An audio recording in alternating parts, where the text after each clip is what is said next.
Puis après cela, depuis 1989, il s'est passé beaucoup de choses. Et Elvan a fait justement l'histoire entre autres, l'histoire sur un des aspects de ce qui a pu se passer dans cette ouverture du champ de l'art contemporain à des œuvres qui viennent de territoires moins attendus. Et cette histoire-là, elle s'est faite d'aventure, je dirais, personnelle, alors du travail qui est fait du côté, par exemple, dans le monde anglo-saxon. Enfin, bon, il y a toute une histoire que j'ai l'ambition de la résumer d'un coup d'un seul, cette vidéo, elle viendra peut-être plutôt petit à petit. Et ce qui m'a paru, en tout cas, c'est qu'il y avait des initiatives comme celle d'Elvan Savounian qui consistaient précisément à partir d'un territoire connu comme celui de l'art contemporain, dans lequel Elvan a inscrit son travail depuis longtemps. Elvan a identifié dans ce champ-là, ou plutôt d'ailleurs hors de ce champ-là, encore que c'est peut-être une des premières questions,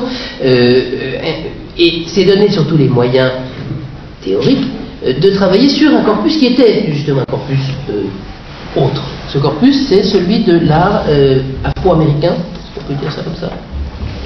C'est-à-dire qu'elle s'est donné effectivement l'objet de voir comment, aux États-Unis, une histoire de la population noire américaine était envisageable à partir des productions culturelles, à partir des productions artistiques. Pour cela, évidemment, elle est partie d'une part d'un corpus qui n'est pas forcément bien familier de nous autres, même critiques d'art professionnel ici, et d'autre part, et surtout d'un corpus théorique de toute une série de traditions qui ont pris nom et qui sont souvent désignées à partir du point de vue que nous en avons, nous, en Europe, nous, en France, qui a pris nom et qui a pris forme autour de ce que l'on appelle les cultural studies. Les cultural studies, c'est-à-dire un corpus de champs de pratiques théoriques qui doivent, je crois que Françoise Vergès et Elvan seront mieux placés que moi pour donner des indices sur les généalogies de cela, mais en tout cas un corpus de pratiques théoriques qui, à l'évidence, d'une part a repris un certain nombre des acquis de la modernité, y compris par exemple de la pensée française, des générations comme Foucault par exemple, mais qui est aussi un champ théorique dans lequel, au lieu de travailler strictement à partir d'une logique disciplinaire, comme on pourrait le dire justement des penseurs français, c'est un champ de théorie qui s'est constitué à partir de champs de questions, à partir peut-être même de champs de besoins. Et du coup, ces champs-là permettent d'identifier ce que sont les cultural studies de manière peut-être moins abstraite, moins universitaire, moins académique au sens où le disent les Anglais. Ce sont par exemple les feminist studies, ce sont par exemple les post-colonial studies. Et évidemment, sous le nom de post-colonial studies, il y a là tout un corpus sur lequel,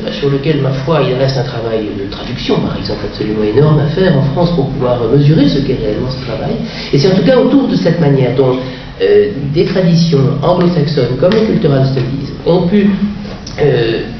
permettre de commencer à construire véritablement une alternative à la version réductrice d'une critique qui dirait simplement, quand on parle d'art africain, c'est colonialiste. C'est autour de cette ouverture formidable-là que je souhaitais voir Elvan d'abord. Et puis Elvan, quand on a parlé de ça, elle a à son tour, je le sais, et elle m'a renvoyé du coup aussi sur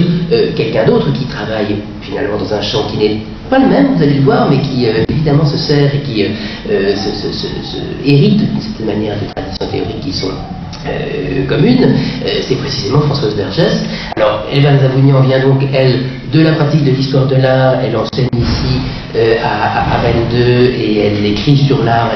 tu as travaillé d'abord sur, enfin, comme tu fais de la critique d'art et tu as travaillé, et tu n'as pas fini d'ailleurs de travailler sur des artistes contemporains plus proches géographiquement. Donc nous évoquerons en particulier au travers d'un livre qu'elle vient de publier qui s'appelle Black is a Color, ce livre-ci, nous évoquerons donc sa partie de travail, et puis aussi, et je dirais, sinon surtout en tout cas pour notre plaisir peut-être, et pour le sien, nous irons aussi demander à Françoise Vergès comment elle, avec un itinéraire qui est différent par rapport à l'objet que nous donnons quand nous parlons d'art, puisqu'elle vient plutôt, elle, d'un travail sur l'histoire, sur certaines figures de l'histoire du monde noir, et puis aussi, et surtout, son travail est fondé sur une expérience et sur une origine, le mot peut-être à l'étranger n'est pas pour. En tout cas sur une expérience de vie qui est celle d'être né dans l'océan Indien, dans un pays où précisément la question de la créolité, peut-être de la créolisation, puisqu'elle